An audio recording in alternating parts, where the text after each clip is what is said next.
angel, and then you'll die.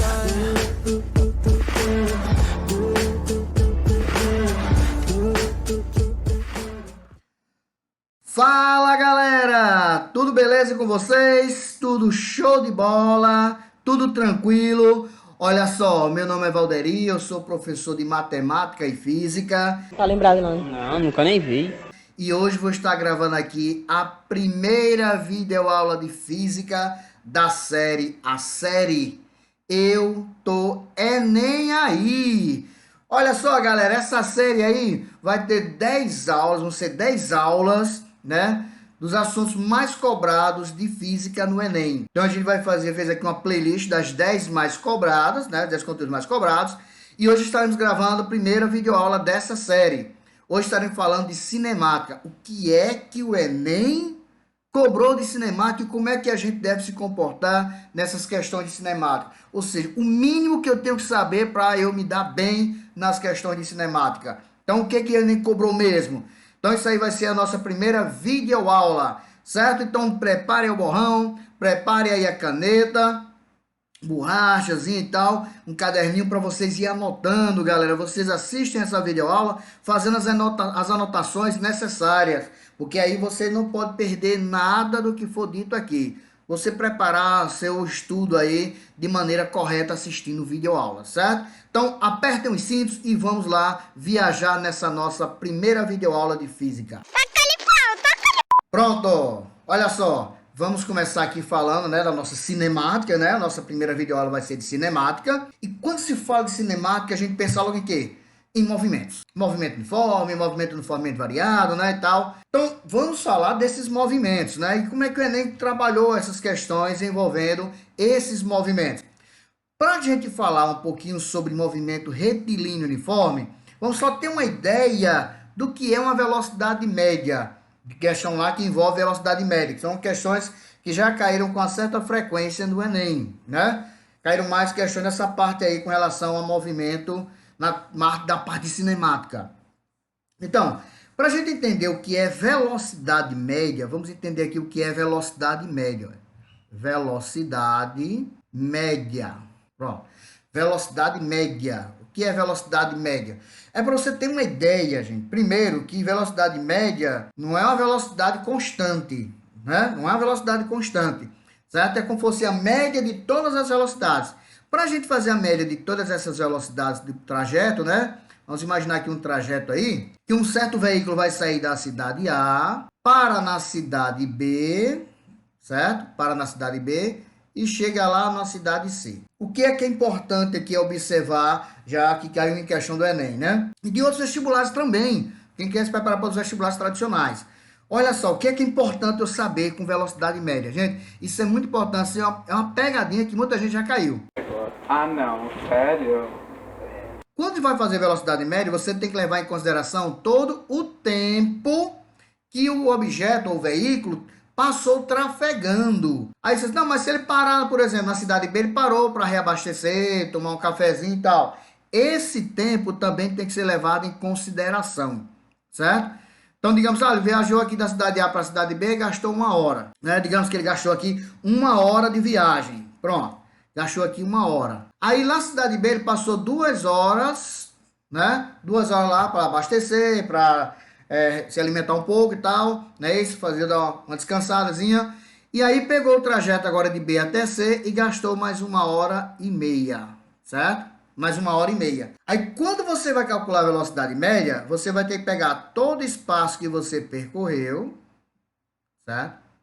Todo o espaço que você percorreu, ok? A distância é delta S qualquer, sei lá, quadras mil, pegar aqui no caso 180 quilômetros, por exemplo. 180 quilômetros é a distância, certo? Então, quando você for calcular a velocidade média, o que é velocidade média? Velocidade média, a gente já sabe que é uma equaçãozinha simples, né? Que é simplesmente a razão entre o espaço que você percorre pelo tempo que você demorou para percorrê-lo, certo? Só lembrando aqui no caso que velocidade média geralmente é dada em metros por segundo ou dada em quilômetros por hora.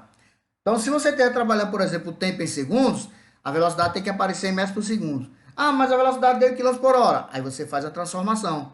Como é a transformaçãozinha, lembra? De quilômetros por hora para metros por segundo, divide por 3,6, olha. Ou será que não? De quilômetros por hora para metros por segundo, divide por 3,6. Tá aqui. Divide por 3,6.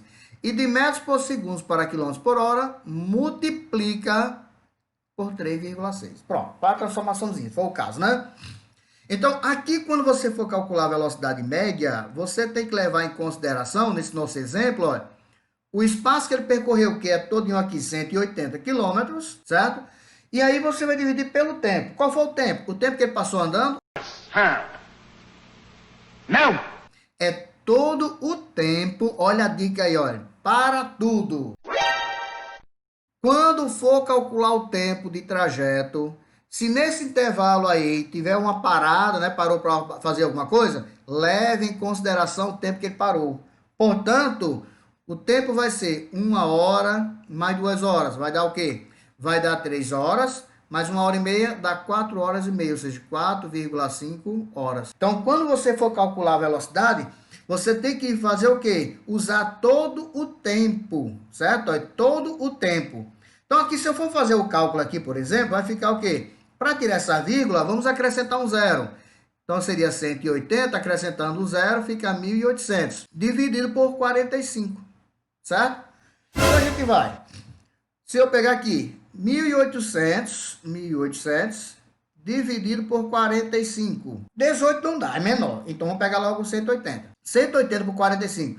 2 vezes 45 não é 90? Como é 180, então vai ficar 4 vezes. 4 vezes 5, 20, vai 2. 4 vezes 4, 16, com 2 dá 18. Acertou, miserável. Sobrou um zero, então ficou 40. Então a velocidade média aqui, olha, é de 40 quilômetros por hora. Aí você vai dizer, então quer dizer que o carro percorreu de A até C, né? O tempo que ele estava andando lá, a velocidade dele é de 40 quilômetros por hora? Não, é a média total, certo? É a média, a velocidade representa aí a velocidade média de todo o trajeto. Pode ser que no caso ele atingiu a velocidade zero, que ele parou, né? Ele parou, passou um tempo com velocidade zero.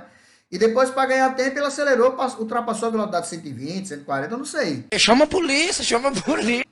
O importante é que a média de tudo deu 40 km por hora, mas não necessariamente ele andou o tempo todo com essa velocidade, certo? Porque isso aí é simplesmente velocidade média. É uma média de todas as velocidades do trajeto dele, certo? Olha. Então, isso aí é a nossa velocidade média. Pronto, já temos uma ideia do que é velocidade média. Então, agora vamos entender o que é esse movimento retilíneo uniforme. Pronto, retilíneo porque está em linha reta, né? É mesmo, é? Pronto, já está em linha reta aí.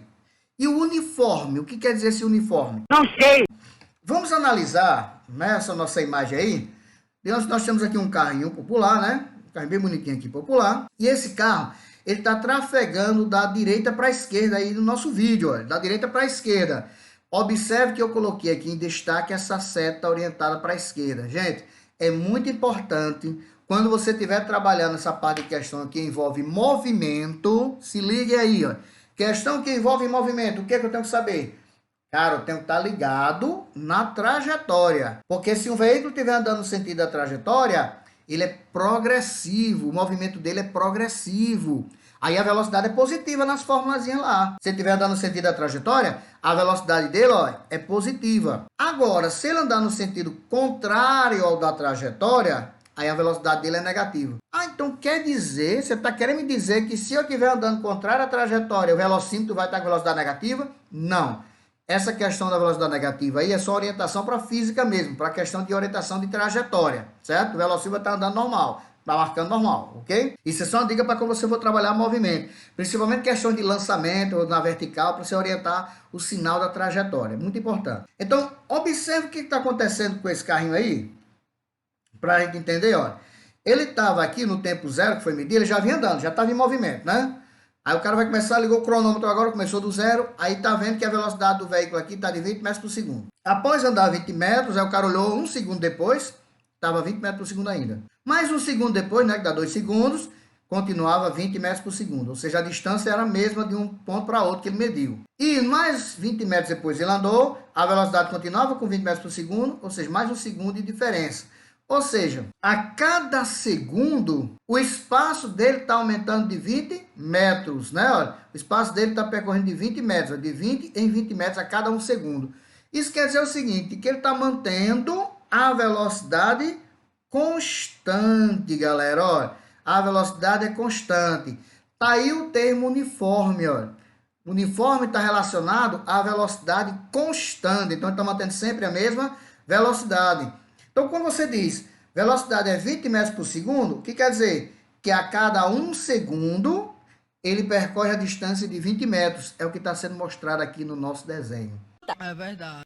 Certo? Então, é isso que está acontecendo. Portanto, isso aí é um movimento retilíneo, que está andando em linha reta, movimento retilíneo e uniforme.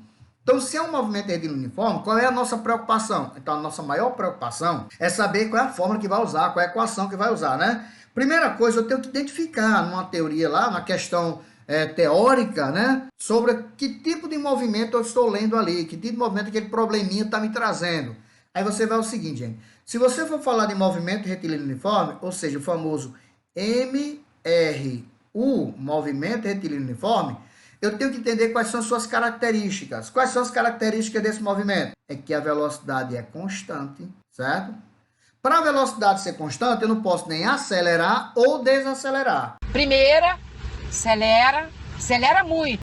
Tem que manter a velocidade constante. Então, para a física, manter a velocidade constante, né, em linha reta, que a gente está vendo aqui, ó, é porque a aceleração é igual a zero. A aceleração é zero. Característica aí de movimento com velocidade constante em linha reta. Que no movimento circular tem aceleração centrípeta, mesmo que seja com módulo da velocidade constante. Por que se destacou módulo? Porque módulo tem direção, sentido, né? Tem uma grandeza vetorial, tem que aparecer módulo, direção e sentido. No caso aqui, ó, nossa, é linha reta, então tem a mesma direção e o mesmo sentido sempre. No movimento circular, isso aí muda um pouquinho. Bom, aí a aceleração vai ser zero, para que a velocidade seja constante. Então, isso aqui é a característica principal do movimento retilíneo e uniforme. Assim, então, que formulazinha a gente usa se eu me deparar com a questão de movimento uniforme? Bom, existe a função, né, do espaço em função do tempo. Já já a gente vai ver gráficos desses movimentos. Ou seja, uma função do espaço em função do tempo. Como é essa função? Aquela famosa formulazinha do sorvete. Fórmula do sorvete. Brasileiro é um bicho filho da p... Então, qual é a fórmula do sorvete? S igual a SO mais VT. V vezes T, ou seja, sorvete. Certo? Olha, o que quer dizer o S? S quer dizer posição final, espaço final, ou seja, ele saiu do quilômetro 10, né? Vamos imaginar aqui a situação ali da nossa velocidade média. Diga lá, ele saiu do quilômetro 10 e chegou lá no quilômetro 190. Então, esse quilômetro 10 é a sua posição inicial, é o SO. E o 190 é a sua posição final, que é o S, que é a posição final. Então, isso aí é posição. Posição em relação a uma certa origem da trajetória. V é a velocidade que ele está percorrendo, que é a velocidade constante. E T é o tempo. Nas questões de cinemática, é mais usado, assim, mais trabalhado as questões de movimento uniforme. Para a gente entender melhor, né? Não tem coisa melhor do que a gente está praticando, né? Assim, para a gente entender melhor. Então, vamos lá. Vamos ver aqui no caso a questão de gráficos, certo? Olha, vou falar aqui inicialmente do gráfico de movimento uniforme.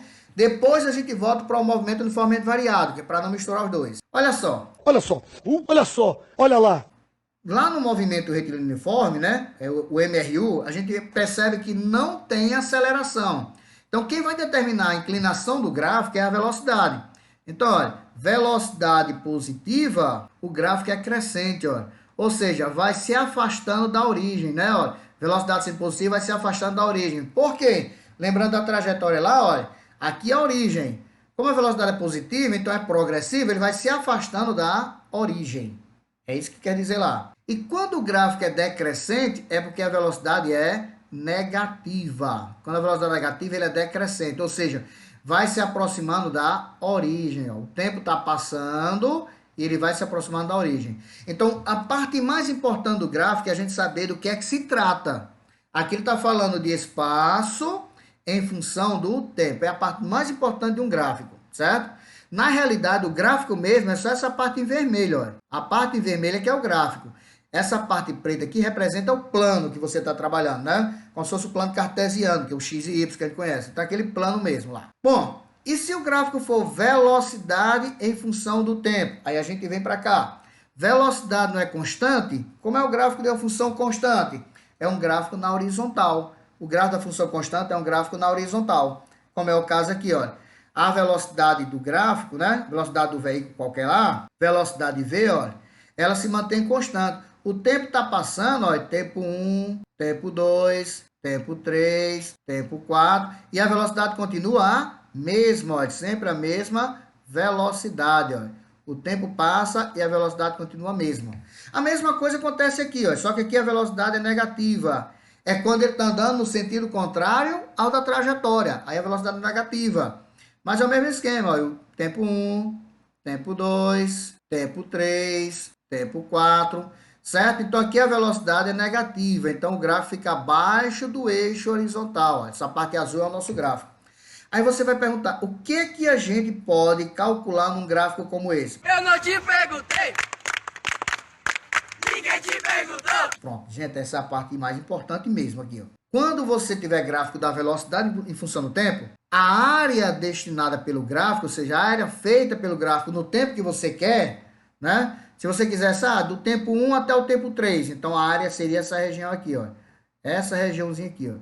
Toda essa região aqui seria o espaço que ele percorreu de 1 a 3 segundos, por exemplo, com uma certa velocidade. Então, essa área aqui, ó, vai representar o espaço percorrido. Então, aqui representa o ΔS. Então, galera, todo gráfico de velocidade em função do tempo, a área gerada pelo gráfico representa o espaço percorrido. Vamos para o movimento uniforme ainda, né? Continuar. Depois a gente vai para o gráfico do uniformemente variado. Vamos ver aqui uma situação para a gente resolver? Olha só. Nosso exemplo 1, exercício 1 aqui. Certo? Foi uma questão do Enem 2012. Uma questão simples de se resolver, galera. É claro. E a gente tem assim, tem em média 3 minutos para cada questão. Você pode usar os 3 minutos, que é uma média, né? Mas você pode ganhar tempo com isso aí. Então, é importantíssimo que antes de você começar a fazer as anotações aí da questão, leia a primeira questão. Dê uma olhada nela para ver se fica fácil de você resolver sem precisar fazer cálculo. Olha só, isso é importante a gente fazer isso. Diz assim na questão de 2012. Uma empresa de transportes precisa efetuar a entrega de uma encomenda o mais breve possível. Tem que mandar uma encomenda o mais breve possível. É verdade. Quer dizer, às vezes não. Para tanto, a equipe de logística analisa o trajeto deste, desde a empresa até o local de entrega. Então é como se fosse um GPSzinho, alguma coisa lá, não é isso? Que eles estão analisando lá, que fizeram um cálculo, né? Então joga lá no Google, não sei, pelo mapa. Então diz assim, ela verifica que o trajeto apresenta 2 trechos de distâncias diferentes e velocidade máximas permitidas diferentes. Então, tem trecho com velocidade máxima é tanto, outro trecho com velocidade máxima pode ser maior, pode ser menor, né? A máxima. No primeiro trecho, a velocidade máxima permitida é de 80 km por hora. Primeiro trecho, a máxima é 80 km por hora. E a distância a ser percorrida é 80 km. Então, o primeiro trecho é de 80 km. Olha só, o cara começa a analisar a lógica aí. No segundo trecho, cujo comprimento vale 60 km, então um pouquinho menor o comprimento, né, a distância do segundo trecho, a velocidade máxima permitida é de 120 km por hora. Certo? Olha, 120 km por hora, uma velocidade alta aí, né? Comparada à primeira. Supondo que as condições de trânsito sejam favoráveis para que o veículo da empresa ande continuamente na velocidade máxima permitida. Então, o primeiro trecho, se a velocidade máxima é 80, ele já entrou no primeiro trecho com 80 e permanece com 80, como fosse um movimento retilíneo uniforme. E no segundo trecho, ele é de 120, então no segundo trecho lá ele andou com 120. Pegou lá no segundo trecho, já passou para 120 e manteve. Qual será o tempo necessário em horas para a realização da entrega? Como ele vai usar a velocidade máxima do trecho o tempo todo, você pode fazer essa questão usando um pequeno raciocínio, certo? Olha, se a gente analisar aqui, ó, São os dois trechos. Então, digamos que do trecho A até o trecho B, que é uma distância maior, né? Vou colocar aqui, ó. Até o trecho B. E depois do trecho B até o trecho C. Certo? Nesse A aqui, né? A velocidade máxima. Ok, ó? A velocidade máxima aqui, ó. Velocidade máxima é de 80 km por hora. Como ele diz aí, ó. 80 km por hora. E no segundo trecho, a velocidade máxima é de 120 km por hora. Aí veja bem, como ele vai percorrer a velocidade máxima, e aí ele diz, esse trecho de A até B é de 80 km. Então, a distância dele aqui, ó, ΔS dele é de 80 km. E o outro trecho aqui, ó, o ΔS desse outro trecho é de 60 km. Então, aí eu fiz só para fazer o esboço, para ficar mais garantido, né? Mas você precisa fazer cálculo. Vou mostrar aqui como ficaria, ó. Se o trecho de A até B, você andou ele o tempo todo na velocidade máxima, que era de 80 km por hora, então quer dizer o quê? O que significa 80 km por hora? Que em uma hora eu percorro 80 km. Se você observar, o trecho de A até B é exatamente 80 km. Portanto, quer dizer o quê? Para ele percorrer o trecho 1, né, ou seja, o trecho de A até B, o tempo de AB é exatamente 1 hora. Se ele percorre com a velocidade de 80 km por hora, então a distância de 80 km ele faz em 1 hora. Já foi rápido a primeira interpretação. E no trecho de cá, que vai ser de B até C, ele está andando com a velocidade de 120 km por hora, ou seja, cada 1 hora ele percorre 120 km. Mas a distância que ele vai ter que percorrer é apenas 60, ou seja, metade. Então, se ele demora 1 hora para percorrer 120 km, para percorrer 60 km, vai demorar quanto tempo? Meia hora. Então, 0,5 horas. Ou seja, o tempo total seria de 1 hora e meia ou 1,5 hora, que seria a letra C. Simples assim. Ah, Rodrigo, mas eu não queria usar lógica, não. Como é que eu poderia usar a equação? Aí você na equação faria o seguinte, ó. Na equação de velocidade média, vamos colocar aqui, ó, velocidade média é ΔS sobre ΔT, né? Como eu quero encontrar o tempo, eu vou inverter a posição aqui, ó, as posições da velocidade e do tempo. Então, ΔT vai ser ΔS sobre velocidade média. ΔT de AB, que é ΔT? É ΔS, que é o espaço dividido pela velocidade, né? Qual é o espaço percorrido aqui de AB? Ó? 80 sobre a velocidade média. Quanto era a velocidade média? 80 também. Então, aqui vai dar 1 hora. Pronto. E para calcular o tempo de B até C? Mesmo esquema. É o espaço, que é quanto? 60, dividido pela velocidade média, que é 120. Então, ó, 60 por 120, eu posso até cortar 0 com 0. 6 e 12, né? 6 não é metade de 12? Então vai ficar o quê? 0,5 ou 1 meio, né? Então o quê? Que o tempo total seria de 1 hora e meia. Mas você percebeu isso na lógica e já ganhou tempo. Tem que ter esse estalozinho, gente, na hora da prova. Quando você observa, dá para fazer pela lógica.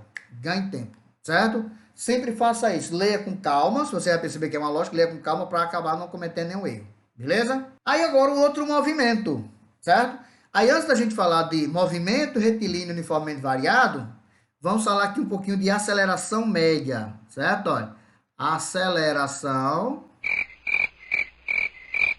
média. Como é que se calcula a aceleração média? É parecido com velocidade média. Olha aí, ó.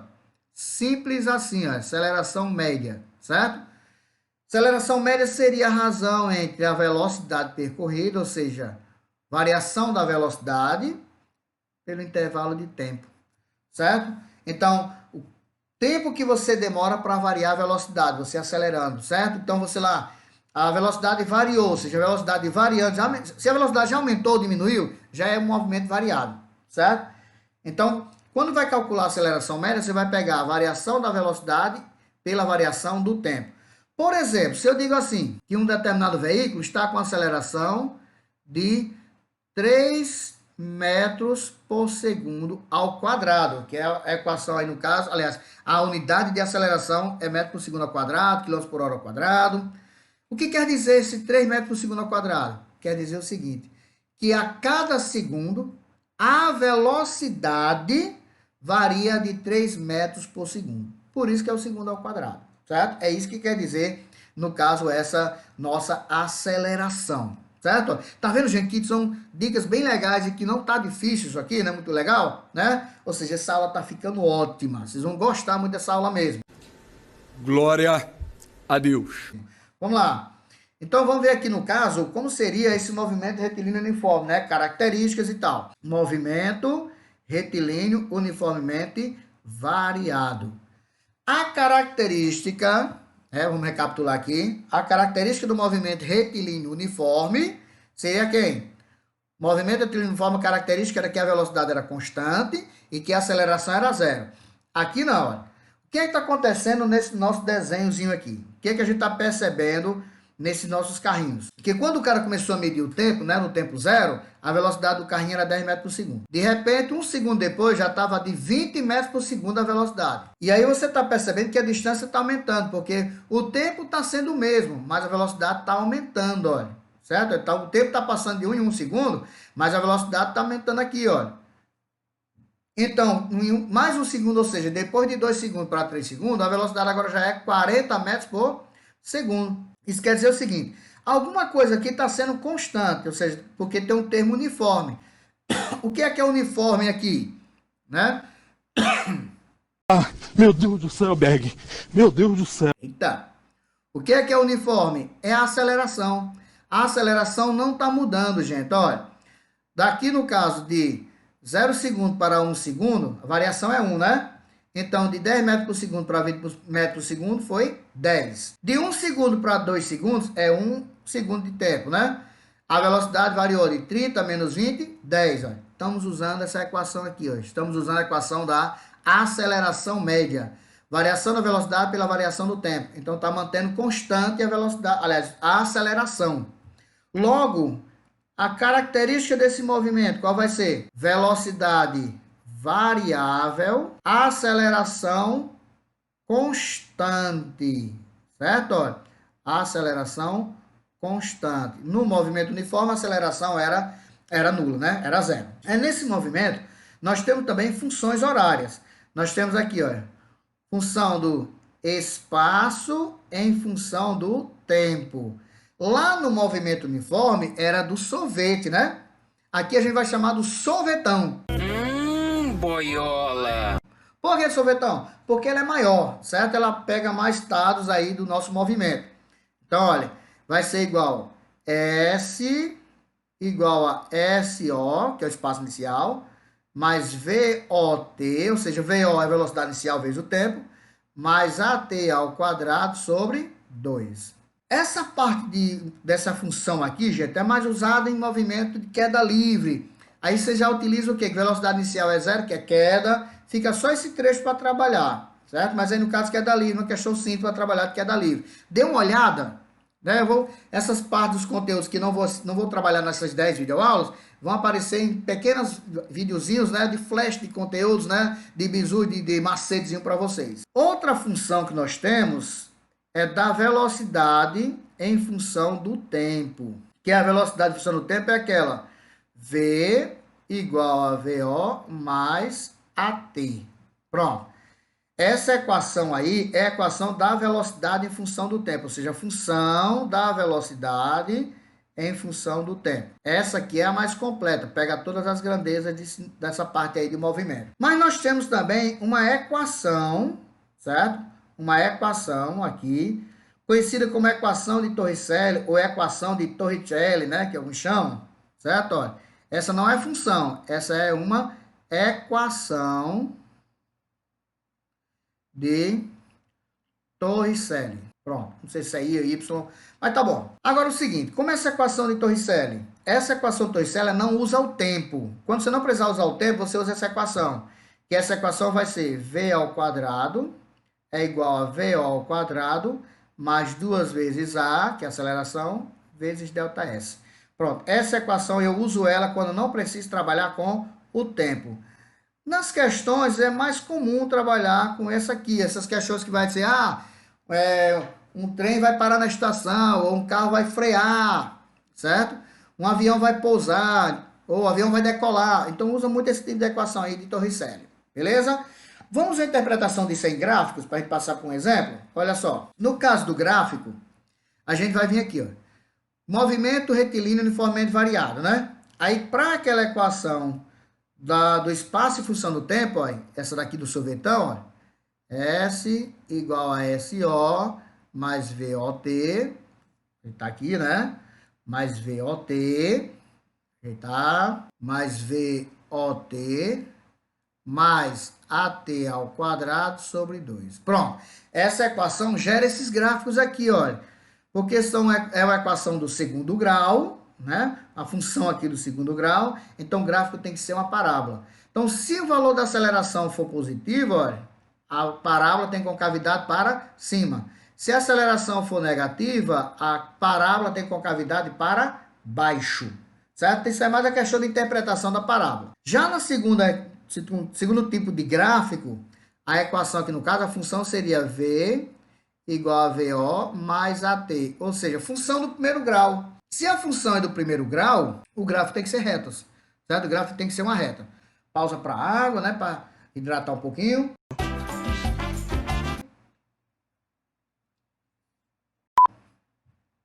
Então, o gráfico vai ter que ser uma reta. Aí essa reta, se o A for negativo, é decrescente. Se o A for positivo, é crescente.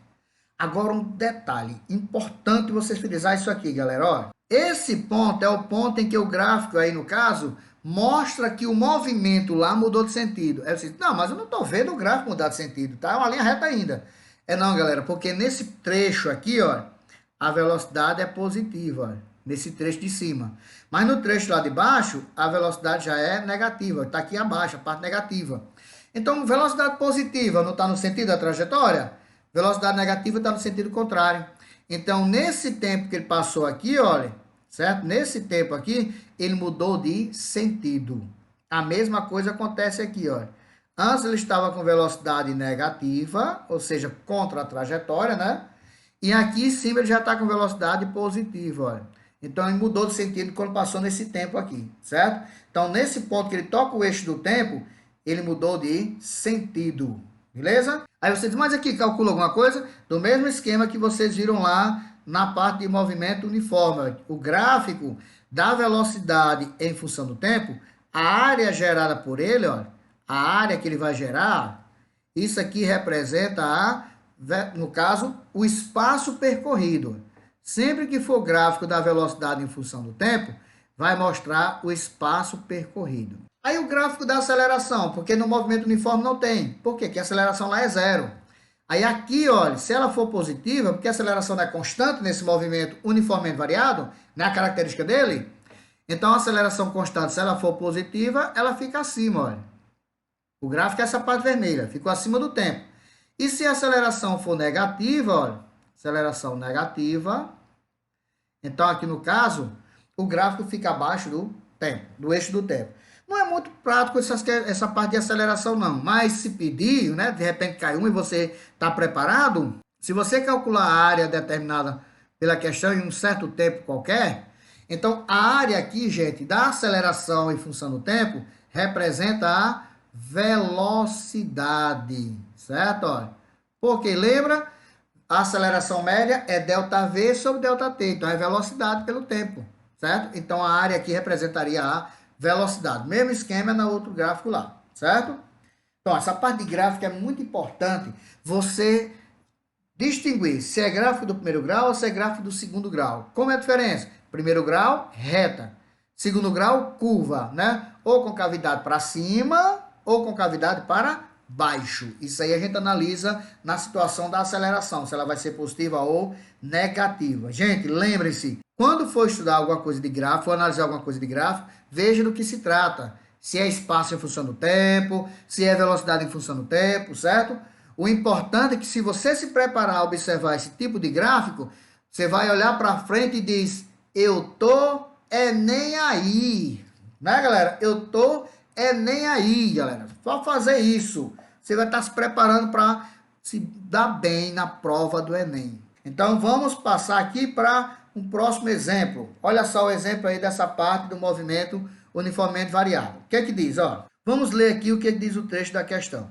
Foi do Enem 2016. Diz assim: dois veículos que trafegam com velocidade constante em uma estrada, olha aí, eles trafegam com velocidade constante, certo? Olha, inicialmente está dizendo que eles estão trafegando com velocidade constante. Daí, ó, na estrada, né?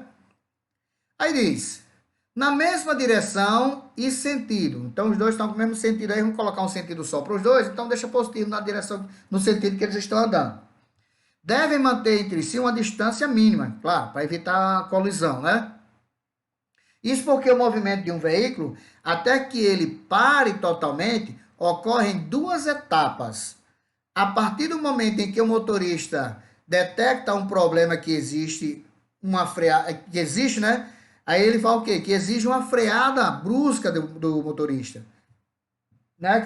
Um problema qualquer que apareceu lá na frente, ele vai ter que frear. A primeira etapa é associada à distância que o veículo percorre entre o intervalo de tempo da detecção do problema e o acionamento dos freios, porque você está lá dirigindo. Você vê, no caso lá, uma pessoa vai atravessar a rua.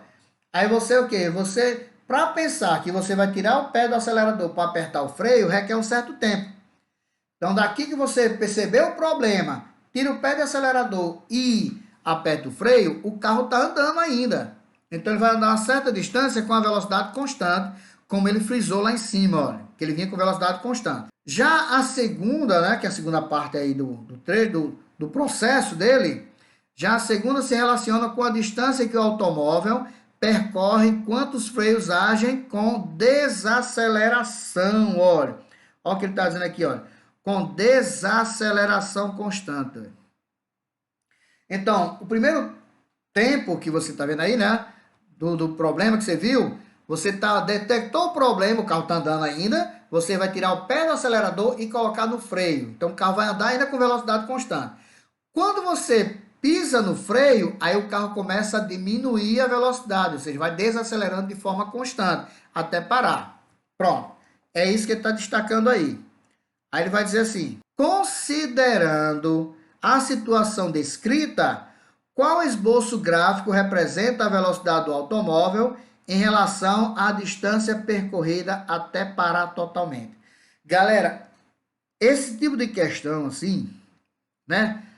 Até pegar em livros didáticos e tudo, era muito comum você associar o seguinte, você pegar o gráfico, certo? Você pegaria ali o gráfico, né? Ó, vamos analisar aqui o gráfico da velocidade, certo?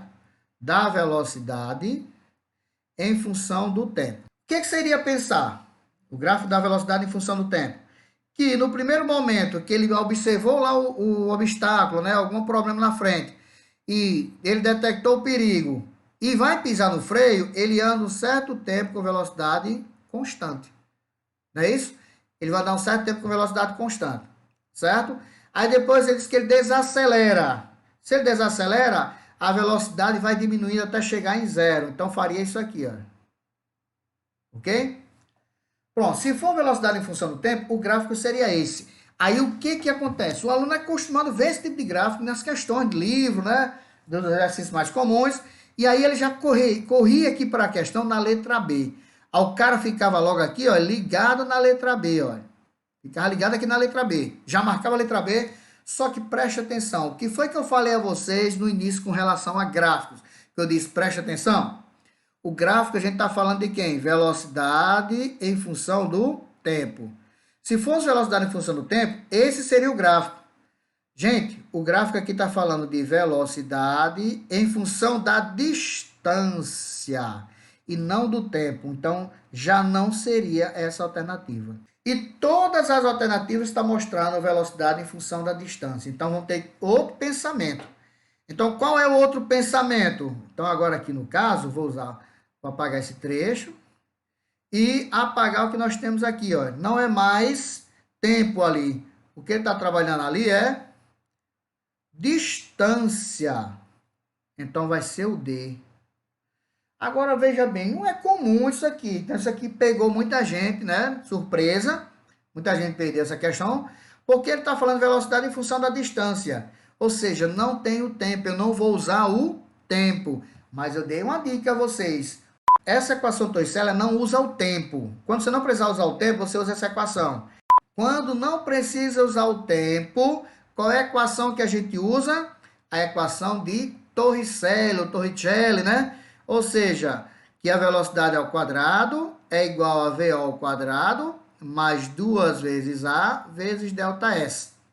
Nesse caso, como ele está dizendo que está desacelerando, aí aqui vai ser negativo para aceleração. Então, vai ficar menos o 2 vezes A vezes ΔS. Então, vai ficar menos. Né? Porque ele está desacelerando, como ele disse aí. Então, olhe, veja aqui no caso que a relação que nós temos da equação que envolve velocidade e espaço é uma relação envolvendo, olha, função, aliás, uma relação, uma equação do segundo grau. Logo, o gráfico tem que ser uma parábola.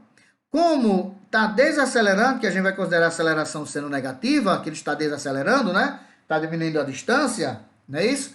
Isso quer dizer o quê? Se ele está diminuindo o módulo da velocidade dele, né? Você vai frear, está diminuindo o módulo da velocidade, então está desacelerando. A aceleração tem que ser negativa. Então, aqui nesse caso, gente, o que vai acontecer? A concavidade dele tem que ser para baixo. Como é um trecho que ele vai ter que fazer, olha, então a curva para baixo aqui, ó. Olha agora, olha. Faz uma curva, porque é do segundo grau. Então, essa equação, essa questão aqui, é bom para vocês ficarem atento a quem? A de que se trata o gráfico. Então, qual seria a alternativa correta? A letra D de dado. Ó. Ele anda um trecho em linha reta e depois começa a fazer uma curva com a concavidade fosse para baixo. Como se fosse aqui, ó, a curva com concavidade para baixo. Lembra aqui, ó, no gráfico, ó, concavidade para baixo, aceleração negativa. Então, é uma questão boa para a gente aprender duas coisas. Primeiro, ver do que se trata um gráfico e saber associar uma função ou uma equação a um gráfico. Certo? Beleza? E a parte aqui, no caso de cinemática, que também é muito cobrada no Enem, é essa questão de transmissão de movimentos. Para isso, eu trouxe aqui alguns exemplos, né? Um desenho mais fácil da gente entender. Como, por exemplo, da bicicleta, gente. Olha, a bicicleta é um bom exemplo de transmissão de movimento. E o Enem já trabalhou questões que envolvem bicicleta, né? Com aquela relação de quê? Da gente analisar a questão das coroas aqui, olha, certo? A catraca e o pneu, certo? São coisas que a gente analisa na transmissão de movimentos. Gente, nessa transmissão de movimento, ó, o que diz assim? Ah, tem uma bicicleta de 18 marchas. O que quer dizer 18 marchas?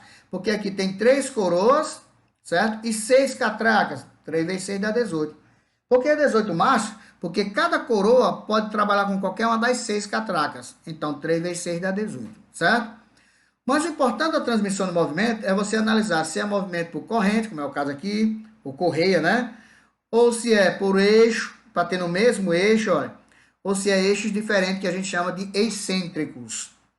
Então, tem que entender como é que funciona isso. Primeiro, qual é a diferença dessa questão das marchas? A marcha é você analisar o seguinte, gente, olha. Se você coloca nessa coroa maior, certo? Ó, se você coloca na coroa maior aqui, ó, e na catraca menorzinha ali, ó, aí o cara vai dizer, ah, isso é uma marcha de força. É força porque eu faço muita força. Não. Aí é uma marcha de velocidade. Você faz força que você está agindo de forma errada. É igual você pegar um carro e sair na quinta marcha. Aí o carro vai ficar estancando. É igual você quase não tem força para botar para andar a bicicleta.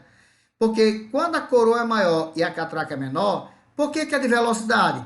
Porque enquanto a coroa maior dá uma volta, a catraca dá várias voltas. Por isso que é de velocidade. Agora, se você colocar na coroa menor, né, aquela menorzinha, e na catraca maior, que fica quase o mesmo tamanho, aquela que você fica pedalando, pedalando, pedalando, e quase não sai do canto, ali é marcha de força. Tá, como é que é marcha de força se eu não faço força? What the fuck? Mas é a marcha de força para bicicleta. Que você vai pegar uma ladeira íngreme e ali você quase não faz força. Aqui quem está fazendo é a bicicleta, certo? Então ali é a marcha de força. Então a volta que a coroa dá é praticamente quase a mesma volta que a catraca. Por isso que você não faz muito esforço. Mas a bicicleta está fazendo força para subir, certo? Isso é uma forma de transmissão de movimentos. Nesses movimentos aí, geralmente vão ser trabalhados movimento circular e uniforme. Então, desse movimento circular uniforme, eu tenho que saber um detalhe muito importante, galera. Olha, numa curva, né, vamos colocar aqui um objeto para girar, certo? Aqui tem o eixo Tá aqui o eixo. E aqui tem uma menorzinha. Como é o caso desse acoplamento aqui, ó, do B com o A. Tem a menorzinha e a maior no mesmo eixo. A velocidade é a mesma, a gente tem que analisar dois tipos de velocidade. Velocidade linear e a velocidade angular. Certo? Linear e angular. Qual é a diferença aqui no caso? Ó? A linear, essa da periferia, e a angular em relação ao centro. Então, se você prestar bem atenção, olha só isso aqui como é massa, ó. Se eu pegar aqui de um ponto A para um ponto B, certo? Vou andar daqui de um ponto A até um ponto B. Aqui de A' até B'. Gente, se um objeto estiver percorrendo aqui do ponto A para o ponto B, olha a distância que ele vai percorrer aqui, olha, como é menor. E se outro objeto aqui, ó, estiver percorrendo de A' para B', o espaço dele vai ser maior, não vai? Mas o ângulo aqui, ó, é o mesmo. Então, os dois têm que chegar aqui nessa linha ao mesmo tempo. Para isso, a velocidade periférica tem que ser maior para chegar ao mesmo tempo, certo? Em relação à velocidade da parte mais central. Isso quer dizer que se aqui for um pneu, quanto maior for esse pneu, maior vai ser essa velocidade periférica para ficar igual ao mesmo ângulo, certo? Quanto maior for o pneu, maior vai ser a velocidade periférica, que é a velocidade linear dele, porque a angular tem que ser a mesma. E aí, quando eu vou trabalhar essa velocidade angular, vocês vão ter que lembrar da equação, né? Que velocidade angular trabalha muito com a frequência. Então, vai ser 2π vezes a frequência. A frequência é o número de voltas que ela vai dar. Já a velocidade linear é a velocidade angular vezes o raio. Vai depender do raio essa velocidade linear, certo? Então, procura observar bem essa questão de transmissão de movimentos. Olha, esse aqui, por exemplo, que é por contato. Enquanto uma gira no sentido horário, outra gira no sentido anti-horário. Já aqui não, ó. Enquanto uma gira no sentido horário, a outra também gira no sentido horário. E aqui, como está no mesmo eixo, a velocidade é a mesma? A angular é a mesma. A velocidade angular de A é igual à velocidade angular de B. Agora, a velocidade linear de B é maior que a velocidade linear de A, porque aqui é menorzinho, ó, e a distância aqui é maior, certo? Ok? Beleza? Então, vamos lá. Como é que você consegue perceber aqui, ó, também, uma coisa importante que eu coloquei, é de você analisar nesse trajeto aí, nessas pistas de atletismo, né? Você percebe que tem aqui nas raias, ó, certo? Se eu for trabalhar aqui o mesmo ângulo, ó, se o cara for passar daqui para cá, não é a mesma distância desse outro cara aqui, não. É a maior distância dele, né? Ó? É justamente por isso, gente, que quando vai começar aqui, fica um aqui, fica outro lá na frente, fica outro lá. Ou seja, ele tira essa diferença da curva aqui, ó. Porque senão quem está mais perto do centro vai ter uma distância menor para percorrer. Aí isso é injusto. É verdade. Certo? É essa situação aqui, ó, da velocidade. Vamos ver aqui um exemplo aqui na prática? Vamos lá. Questão do Enem 2018.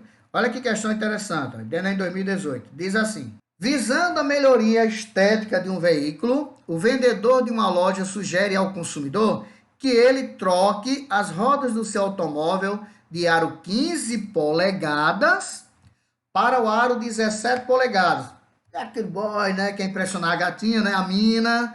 Adoro. Vou botar um rodão maior no carro para chamar mais atenção. Ou seja, a estética fica diferente mesmo. Fica meio bonito, chama bem a atenção. O que corresponde a um diâmetro maior do conjunto roda e pneu? Vai ficar o maior, né? Conjunto roda e pneu. Duas consequências provocadas por essa troca de aros são... Quais são as consequências de um cara fazer isso no carro? Então, você analisa o seguinte, ó. Como eu estava falando antes, vamos analisar aqui primeiro, você pegar, por exemplo, um carro que tenha as rodas menores, né, ó. Vou colocar aqui dentro aqui um carrinho. Certo? Pronto. As rodinhas menores. Só que no caso das rodinhas menores, o centro de gravidade dele, digamos que aqui o centro de gravidade do carro, né? Ele vai falar sobre isso. O centro de massa, né? O centro de gravidade dele. Vou colocar aqui o centro de gravidade dele. Tá aqui embaixo. Mas se você coloca uma roda maior nesse carro, o que que vai acontecer, ó? Aquela roda bem exagerada aqui, né? Ó, o mesmo carrinho. Certo? É para ser o mesmo carrinho, mas ficou assim um pouquinho distante. O centro de gravidade dele, gente, ó, subiu, ó, certo? Ó, o centro de gravidade dele ficou mais alto, um pouquinho em relação lá embaixo. Ó, tá lá embaixo a linha, centro de gravidade, e agora está um pouquinho acima. Isso quer dizer o quê? Que como você levou o centro de gravidade, é só você lembrar, por exemplo, daquele João Teimoso, né? Aquele bonequinho que você deita e ele volta. Por quê? Porque a concentração de massa dele é maior na parte inferior, na parte onde ele está praticamente tocando o solo, certo? Então, por isso tem dificuldade dele inclinar, dele deitar. Você deita e ele volta. É igual o quê? Um carro. Quando você eleva a altura do carro, você tira mais estabilidade dele, inclusive numa curva, até é mais difícil. Então, você tem um carro mais baixo, para fazer a curva é melhor. Um carro mais alto, como o centro de gravidade dele está mais alto, então para fazer a curva ele corre o risco mais de virar. Então, quando você faz essa mudança na estética do carro, você vai mudar exatamente esse centro de gravidade. Por exemplo, por isso que os carros de corrida, Fórmula 1, eles são altos ou são baixos? São bem baixinhos, são bem quase colados no chão. Para quê? Para aumentar a estabilidade dele, ele fica mais estável, certo? Se ele ficar mais alto, ele fica mais instável. Então, fica fácil de virar, certo? De ir numa curva lá e tomar. Então, vai mexer o quê? Na instabilidade do carro, né? Deixa de ser estável, passa a ser instável. E com relação ao pneu, gente, o velocímetro do carro, né? Ele vai trabalhar em função disso aqui, olha. Vamos analisar. No caso do pneu, quando você tem aqui um pneu maior, e aqui você teria um pneu menor, né? Veja bem. Aquilo que eu falei a vocês anteriormente com relação ao ângulo, certo? Olha, o ângulo aqui, olha, para ele percorrer em relação ao centro, esse ângulo alfa.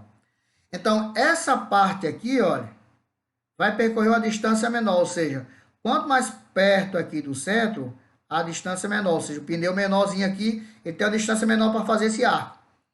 Enquanto que o outro que está mais distante, ou seja, maior em relação a distância em relação ao centro, ele vai ter que percorrer uma distância maior, mas tem que dar o mesmo arco.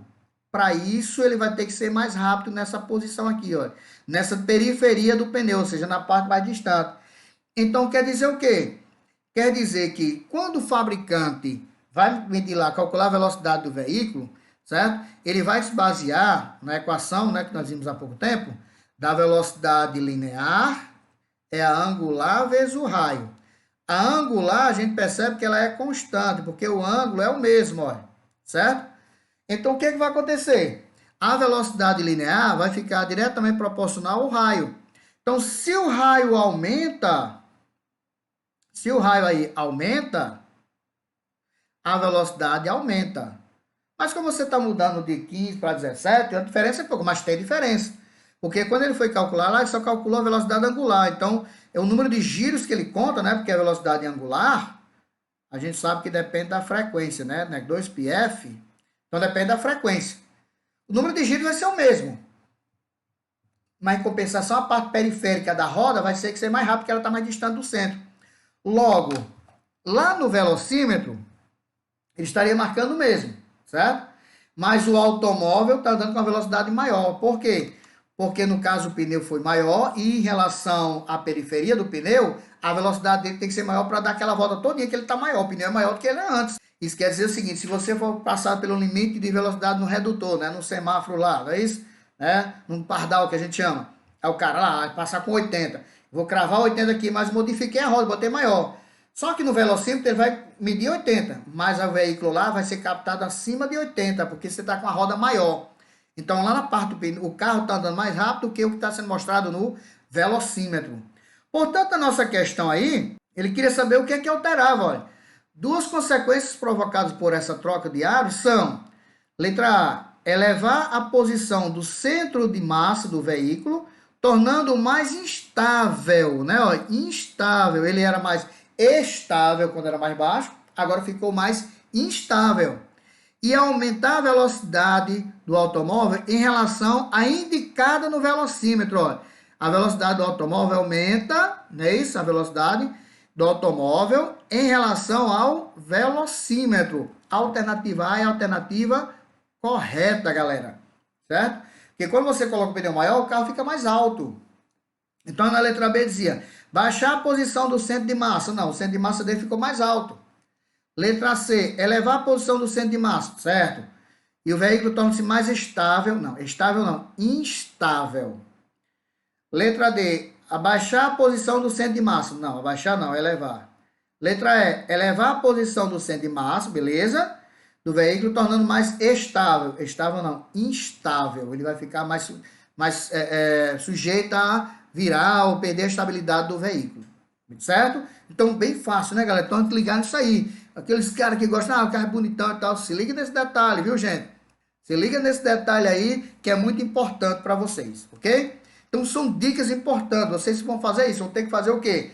Vão ter que chegar lá depois, galera, ó, vai lá no canal, né? Deixa aquele like, deixa aquele joinha, certo? Se inscreve no canal para você ficar por dentro das dicas que eu vou colocar para vocês aí. Além dessas 10 aulas de física, vai ter dicas para vocês, certo? Ative lá o sininho para vocês ficarem por dentro de tudo que está acontecendo no canal, beleza? Então, olha, ficou ótima. Então, quando você assistir essa aula aqui, essa videoaula, você vai olhar para você no espelho e vai dizer: eu tô nem aí. Agradeço a todos pela atenção, galera. Até o próximo encontro e fiquem com Deus. Show de bola. Tchau.